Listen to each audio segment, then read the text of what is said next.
Bonjour à tous et bienvenue dans cette nouvelle vidéo de l'atelier. Cette semaine, c'est 4 pour le prix d'un. Si vous vous demandiez ce qu'est devenu la marque Pro Tool, on sait jamais, hein. Ou si vous vous demandiez si Drakkar était une vraie marque française, eh bien vous êtes presque sur la bonne vidéo. En tout cas, cette semaine, on va s'attaquer à l'histoire de Drakkar, Proxxon, Pro Tool et Wesco. Je vous ai dit qu'elles n'avaient rien à voir entre elles? Non, parce qu'à la base, j'aurais voulu faire une vidéo un peu thématique, sauf que j'ai pas trouvé de thématique, mais je trouvais que ces marques valaient la peine d'en parler.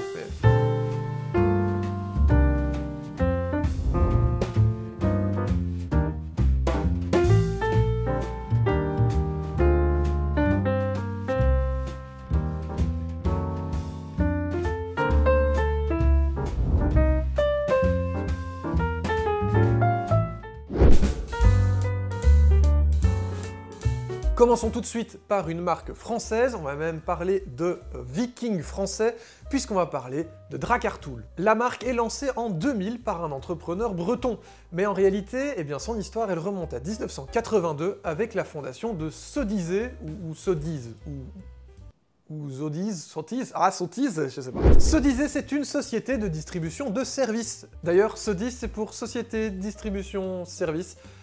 Ils n'ont pas été chercher très loin. En gros, ils achètent des produits, ils les revendent à des distributeurs, et ça dans une vingtaine de domaines. C'est donc dans ce cadre-là qu'en 2000, ils décident de fonder leur propre marque d'outillage, tout simplement pour pouvoir vendre eh bien, sous leur propre marque et sur leur propre couleur des outillages qu'ils auraient achetés ailleurs. En gros, en France, ils créent un cahier des charges et un packaging pour mettre en vente le produit, et ensuite, ils les mettent en boîte et ils les commercialisent. Mais même si Drakkar crée un cahier des charges pour ses produits, ils ne sont évidemment pas fabricants d'outils, mais bien uniquement distributeurs. Bon, en gros, c'est un sacré micmac d'entreprises que l'entreprise Sodizé avec plein de sous-entreprises, plein de liens, de création d'entreprises, etc., plein de magasins aussi, parce qu'ils ont aussi des e-commerce, comme par exemple le site Matouti, qui comme par hasard vend des outils Drakkar. Bon, en gros, c'est un sacré bazar, mais sachez que Drakkar, eh bien, c'est bien uniquement un distributeur d'outillage, et non pas un fabricant d'outillage. Maintenant, je ne sais pas si vous-même, vous en avez déjà utilisé, n'hésitez pas à nous le dire dans les commentaires, et à nous dire ce que vous en avez pensé, et si vous trouvez que c'est du bon matos ou pas, parce que distributeur ou fabricant, bah, la question c'est est-ce qu'ils vendent du bon matos ou pas du bon matos. Passons maintenant à une marque allemande évidemment. Et vu le peu d'informations que j'ai pu trouver à son sujet, cette partie de la vidéo risque d'être aussi courte que leurs outils sont petits. Proxxon est fondé en Allemagne à Nierbach en 1977 par un certain Jürgen Zapp. Et il fabrique principalement des petits outils électriques pour le maquettisme ou la mécanique de précision. Le tout sous le nom Micromot, certainement pour micromoteur, vu la taille des produits, et le tout ressemble assez fort aux produits que peuvent proposer Dremel. Il semblerait qu'en plus de produits en Allemagne ou au Luxembourg, il semblerait qu'ils rebrandent aussi parfois des produits fabriqués au Japon ou à Taïwan. Comme par exemple eh bien, ce tour à métaux ML360 ainsi que le ML210, tout d'abord commercialisé sous le nom de Toyo par une entreprise japonaise. Et la grosse question qu'on se pose, c'est pourquoi Proxxon? Eh ben j'en sais rien du tout, ils n'ont pas voulu répondre à mes mails, enfin si, ils ont répondu à mes mails pour me dire qu'ils ne voulaient pas me répondre. Par contre, si vous voulez une info un peu croustillante, est-ce que vous savez que des outils Proxxon ont été utilisés pour forer dans le crâne de souris dans des laboratoires? En vrai, pour faire ces expériences, ils n'ont pas utilisé la marque Proxxon, mais une autre marque du même distributeur qui s'appelle Xenox, et qui elle produit des outillages spécifiques pour les laboratoires dentaires, les laboratoires de recherche et tout ce qui est milieu médical. Vous aurez remarqué, Proxxon, Xenox, ils ont un problème avec les X, mais je sais pas pourquoi. Comme je vous l'ai dit, j'aurais bien aimé avoir un peu plus d'infos, un peu plus intéressantes à vous donner, mais malheureusement, ils ont décidé que, eh bien, ils diraient rien sur leur marque. Est-ce que c'est parce que tous leurs outils ne sont pas fabriqués en Allemagne et qu'ils aimeraient bien pouvoir se dire 100% made in Deutschland? Je n'en sais rien, mais en tout cas, Proxxon a décidé de ne rien dire sur rien et de rester dans le silence, ce qui fait qu'on reste avec le peu d'infos qu'on a. Si vous avez plus d'infos, n'hésitez pas à nous le dire dans les commentaires, et puis surtout, dites-nous si vous utilisez vous-même du Proxxon, pourquoi vous l'utilisez, et puis si vous trouvez que c'est du bon matos ou pas. Est-ce que certains d'entre vous se rappellent de la marque Pro Tool, une marque qui a complètement disparu des rayons d'outillage depuis quelques années? En fait, pas vraiment, parce que les cendres de la marque Pro Tool se trouvent dans les outils d'une autre marque dont le nom finit par Tool. Remontons un peu dans le temps parce que tout commence non pas chez Pro Tool, mais bien chez Holzer. Holzer, c'est une marque allemande fondée en 1914 par Karl Matthias Reisch. Et clairement, on pourrait en faire une vidéo complète, n'hésitez pas à nous dire dans les commentaires si ça vous intéresse. En tout cas, à la base, ils fabriquent du câble métallique et les machines pour travailler ce câble, et c'est seulement en 1925 qu'ils vont fabriquer leur première machine pour le travail du bois, sous le nom de Holzer. Holzer qui signifie en allemand « du bois ici ». Alors apparemment, c'était une phrase souvent entendue dans les ateliers allemands d'ébénisterie, quand le patron demandait à son stagiaire de lui ramener un bout de bois, il disait « Holzer !»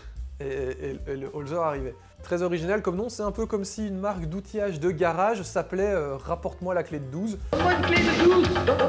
Donne-moi une clé de 12 ! Et donc du coup, pendant plusieurs années, Holzer va mettre au point des machines pour travailler le bois, que ce soit des machines stationnaires ou des machines électroportatives. Mais tout ça, on pourrait en parler dans une autre vidéo, dites-nous si ça peut vous intéresser. Mais reconcentrons-nous sur notre marque fantôme ou notre Pro Toolgeist. Eh bien c'est en 2000 que TTS Tool Technique System rachète la branche de machines électroportatives de la marque Holzer. Et pour ceux qui suivent la chaîne depuis un certain temps ou qui s'y connaissent tout simplement un petit peu en outillage, vous savez que TTS, c'est tout simplement la société mère de Festool. Après le rachat de la marque, TTS décide donc de renommer les outillages Holzer Pro Tool, avec un pro pour montrer que c'est pro, alors qu'ils ont la marque Festool, qui est une marque vraiment pro. Donc il fallait...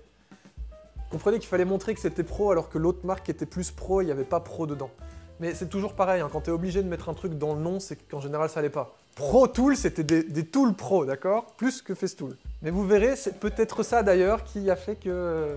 Holzer, lui, va surtout se concentrer du coup sur les machines fixes, avec par exemple des découpeuses à panneaux verticales. D'ailleurs, dans les grands magasins de bricolage, en général, quand au fond du magasin, ils ont une scie verticale pour couper vos panneaux, c'est souvent du Holzer.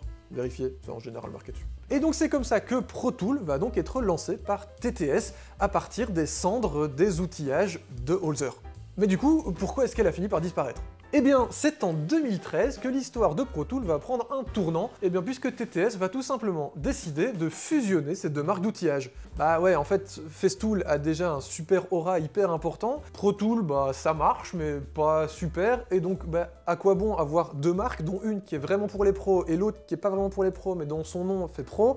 En fait, ça n'a pas de sens, donc autant fusionner, et évidemment, on va pas les fusionner sous le nom de Pro Tool, mais sous les noms de celui qui a la plus grosse, Festool. Et donc c'est comme ça qu'en 2013, les outils orange et noir deviennent vert et noir. Évidemment, les outils de la marque Pro Tool ne vont pas disparaître, mais réellement fusionner et venir intégrer la marque Festool, en se faisant même parfois passer pour des nouveautés, et c'est comme ça qu'au printemps 2013, Festool propose plein de nouveaux produits incroyables, alors que c'est juste Pro Tool en fait.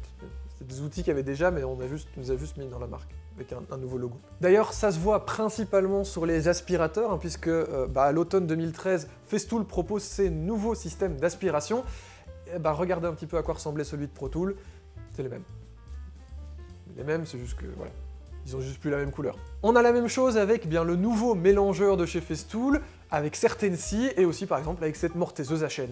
En gros, les outils Pro Tool sont tout simplement venus grossir la famille Festool et aussi venir lui apporter leur spécificité, leur spécialité et peut-être aussi leur force. Et c'est donc comme ça qu'une marque qui avait perdu sa maman, qui était récupérée dans une autre entreprise, va se faire manger par sa demi-sœur pour finalement devenir Festool. D'ailleurs, est-ce que vous-même vous avez déjà utilisé des outils Pro Tool? Est-ce que vous en avez encore chez vous? Est-ce que vous connaissiez la marque? Et surtout, est-ce que vous saviez qu'elle avait été absorbée par Festool et que donc en utilisant un aspirateur Festool, vous utilisez un petit peu un aspirateur Pro Tool, ou en tout cas ce qu'il en reste.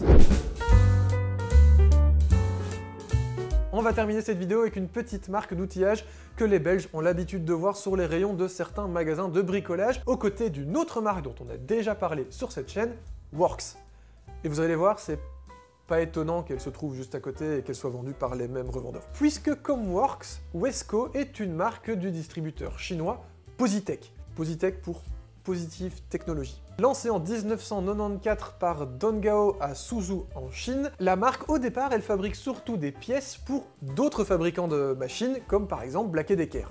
Mais un jour, Black & Decker a décidé de ne plus faire appel à Positech. Positech perdant donc son client principal, ils ont décidé de ne pas laisser tomber, mais tout simplement de créer leurs propres outils. En gros, ils fabriquaient les moteurs, les machins, les trucs, en fait ils avaient toutes les pièces, pourquoi pas fabriquer ses propres outils. C'est comme ça qu'ils vont en 2004 lancer la marque Works, dont on vous avait déjà parlé dans cette vidéo, et ensuite en 2007 la marque Rockwell Tool. D'ailleurs Rockwell, vous allez me dire, bah non c'est pas chinois inventé par Positech, c'est une vieille marque américaine. Alors oui, on devrait en parler sur cette chaîne, je pense que ça peut être intéressant. Parce que oui, Rockwell c'est une marque d'électro-portatif américaine dont on n'avait plus entendu parler depuis 1981. Mais Positech a pu récupérer les droits d'utilisation de la marque, puisque Don Gao s'est associé à l'américain Duncan qui avait lui-même déjà racheté les droits de Rockwell. Mais Positech c'est aussi Xeed, Blue Ridge et le droit de fabriquer les outils pour jardin de la marque Cat, une grosse entreprise qui fait plein d'outils, avec plein de marques. Et Wesco dans tout ça, parce que c'est quand même de lui qu'on voulait parler, eh bien au départ, la marque est lancée uniquement en Amérique latine en 2021. Son but, en gros, c'est d'être une marque pas chère et robuste pour les pays d'Amérique du Sud, où il n'y a pas beaucoup d'argent, mais on a quand même besoin de travailler et de fabriquer des choses. Mais vous l'avez compris, la marque, elle va vite étendre son marché, parce que du matos robuste et pas cher, il n'y a pas qu'en Amérique latine qu'on en a besoin, en fait. Ça marche partout. Et c'est comme ça qu'aujourd'hui, elle côtoie ça sur Works en Belgique, dans les magasins de bricolage. Ça y est, nous voilà déjà à la fin de cette courte vidéo qui rassemblait plusieurs marques dont l'histoire est trop courte ou pas assez riche que pour en faire une réelle vidéo. Promis, la semaine prochaine, on va s'attaquer à une très grosse marque. Si cette vidéo vous a plu, pensez à lui laisser un petit pouce, à vous abonner à la chaîne, ça fait extrêmement plaisir, à laisser un petit commentaire pour nous dire si vous utilisez l'une des marques qu'on a citées aujourd'hui ou à nous proposer d'autres marques dont on pourrait parler. Et sinon, je vous invite à aller voir cette vidéo où on avait parlé d'autres marques comme par exemple Parkside, Works, etc. etc. Allez-y, si celle-ci vous a plu, celle-là vous plaira encore plus. Et je vous dis tchuss les ateliers.